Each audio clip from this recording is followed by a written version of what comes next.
பல டிரைவர்கள் இந்த முக்கியமான டிரைவிங் பாடங்களை தனக்கு விபத்து நடந்த பிறகுதான் கற்றுக்கொள்கிறார்கள். தயவு செய்து இந்த சேனலை சப்ஸ்கிரைப் செய்து லைக் செய்து உங்களுக்கு தெரிந்த அனைவருக்கும் பகிருங்கள். குஜராத்தில் நேற்று நடந்த விபத்தில் இளம் ஓட்டுநரின் மரணம் மற்ற ஓட்டுநர்களின் தவறிலிருந்து இவர் பாடம் கற்றுக்கொள்ளவில்லை என்பதை காட்டுகிறது.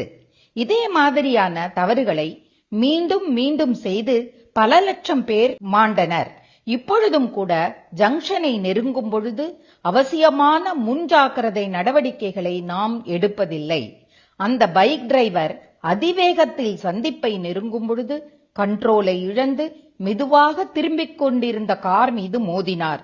இதனால் அவர் பைக் திசை திருப்பப்பட்டு எதிரில் வந்த வேன் மீது மோதி சம்பவ இடத்திலேயே மரணம் அடைந்தார். இந்த வீடியோவில் பார்க்கும் எல்லா விபத்துகளும் ஒரே மாதிரியான காரணத்தால் நிகழ்ந்தவை. விபத்துக்களுக்கான காரணங்களை சரியாக புரிந்து கொள்ளாதவரை விபத்துக்களை குறைக்க முடியாது. பெரும்பாலான டிரைவர்கள் சாலையில் திரும்பும் முன் முன்னெச்சரிக்கையாக இருந்தாலும் சிலர் இன்னும் கவனக்குறைவாக உள்ளனர். முன்னெச்சரிக்கையுடன் இருக்கும் டிரைவர்கள் எதிரே வரும் வாகனத்தை சரியாக பார்த்து குறைந்த வேகத்தில் மட்டுமே ஜங்ஷனில் திரும்புவார்கள். 80 மீட்டர்/h செல்லும் ஒரு வண்டி ஒரு நொடியில் 23 மீட்டர் பயணிக்கிறது என்பதை டிரைவர் அறிய வேண்டும். வெஹிக்கிள் திரும்பும் பொழுது சுமாராக 5-6 வினாடிகள் ஜங்ஷனில் இருக்கும். இந்த வேளையில் டிரைவரால் ஒரு பொழுதும் ஜங்ஷனுக்கு வரும் ஹை ஸ்பீட் வண்டிகளை பார்க்கவே முடியாது. ஏனென்றால் 80 km/h வேகத்தில் வரும் வாகனம் அவரிடம் இருந்து 140 மீட்டர் தூரத்தில் இருக்கும்.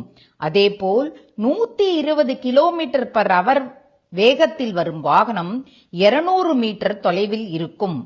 வண்டி சந்திப்பில் திரும்பும் பொழுது எதிரில் வரும் வண்டியை பார்க்க முடியவில்லை என்றால் எந்த வாகனமும் வரவில்லை என்று சொல்லவே முடியாது. தூரத்தில் வரும் வேகமான வண்டியை அவரால் பார்க்க முடியாமலும் இருக்கலாம். அதிவேகத்தில் ஜங்ஷனை நெருங்கும் சில டிரைவர்கள் பிரேக்கை போட்டு வண்டியின் வேகத்தை குறைக்கலாம் என்று நினைக்கிறார்கள். இந்த விபத்து வீடியோக்களை பார்த்தால் சாலை சூழ்நிலையில் பிரேக்குகள் எவ்வாறு செயல்படுகின்றன என்பதை புரிந்து கொள்ளலாம்.